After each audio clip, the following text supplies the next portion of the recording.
I got my PhD in the field of organic chemistry, postdoc at Stanford University, joined the group of a man who was going to win a Nobel Prize in chemistry, voted one of the top 50 most influential minds in the world. I was a visiting scholar at Harvard University.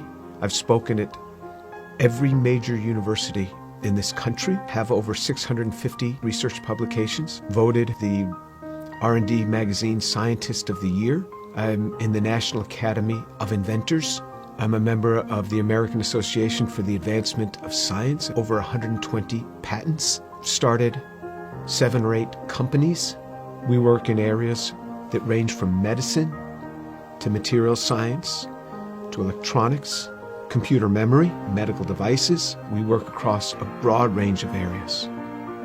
But more than any of that, what means the most to me is that I'm a Jew who believes that Jesus is the Messiah. I grew up just outside of New York City. I thought everybody was Jewish. I didn't even know that there was anything else. I had no particular interest in that, other than when all my friends were getting bar mitzvahed or bat mitzvahed, and then I would attend, of course, every week. There was never really any excitement for me. I remember once I even tried to talk to a rabbi. He just brushed me off. There was very little explanation for me. I remember when I went to college, I started meeting a number of people that said that they were born-again Christians, which was sort of an odd term. What's born again? What do you mean, born again? One person saw me in the laundry room. He said, "Do you mind if I give you an illustration of the gospel?" And I remember we sat there and he actually started to draw a picture. A cliff with a man on one side, and he drew a little man, and then another cliff with God on the other side, and a big chasm in between that he labeled with sin. And I looked at him, I said, "I'm not a sinner. I've never killed anyone. I never robbed a bank. How could I be a sinner?" And he had me read a verse from the Bible. "For all have sinned and fall short of the glory of God." In modern Judaism, we never really talked about sin. I don't remember ever talking about sin in my home. So he turned to another passage. Jesus said, "I say to you that everyone who looks upon a woman with lust for her has already committed adultery with her in his heart." Pow! I felt just as if I had been punched right in the chest. Here I was, new in college. I didn't think anybody knew. I would pick up these magazines and I became addicted to pornography. It was just through those magazines. And all of a sudden, something that's written in the Bible, somebody who lived 2,000 years ago is calling me out on it. And I felt immediately convicted.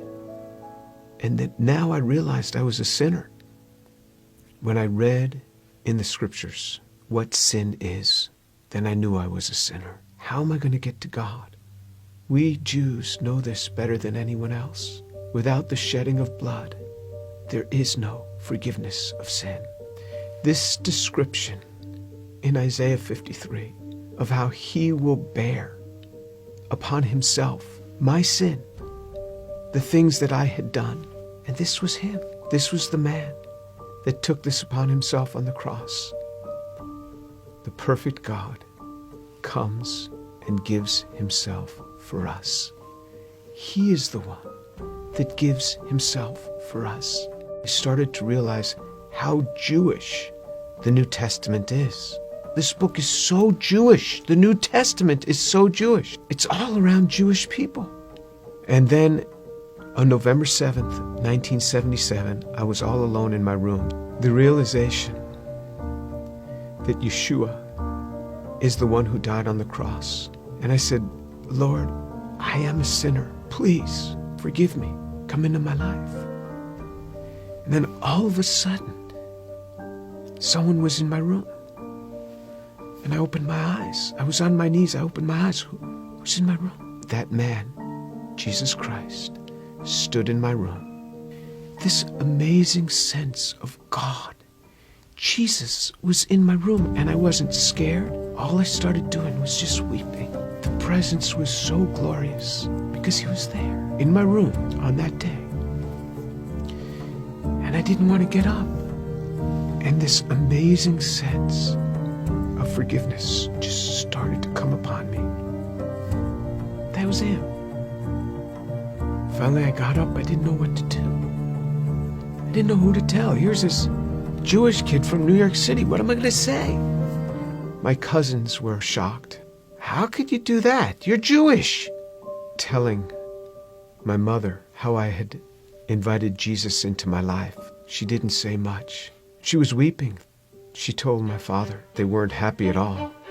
And she said, I don't blame them for killing Jesus after the things that he said. Who is he to come against these religious leaders that have dedicated their lives to helping people and to tell them that they are whitewashed tombs? Who is he, this young man in his 30s, to say this to these scholars? He got what he deserved. And my mother's a very deep, pensive, careful reader. She read from Genesis right on through the Tanakh, the whole thing. When she got done, I said, what did you think?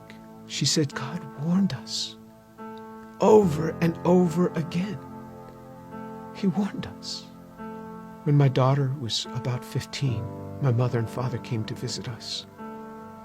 At one point, my mother went into her room for several hours. She came out. She said, quite a young girl you have. She talked to me for a long time. She started reading the Bible again, both the Old and the New Testament. One day, not long after that, she called me on the phone at the age of 72. She said, Jimmy, you wouldn't believe what happened. I said, what happened? She said, I was just reading. And it hit me. It hit me. The way he gave his life. I believe it now. Jesus is the Son of God.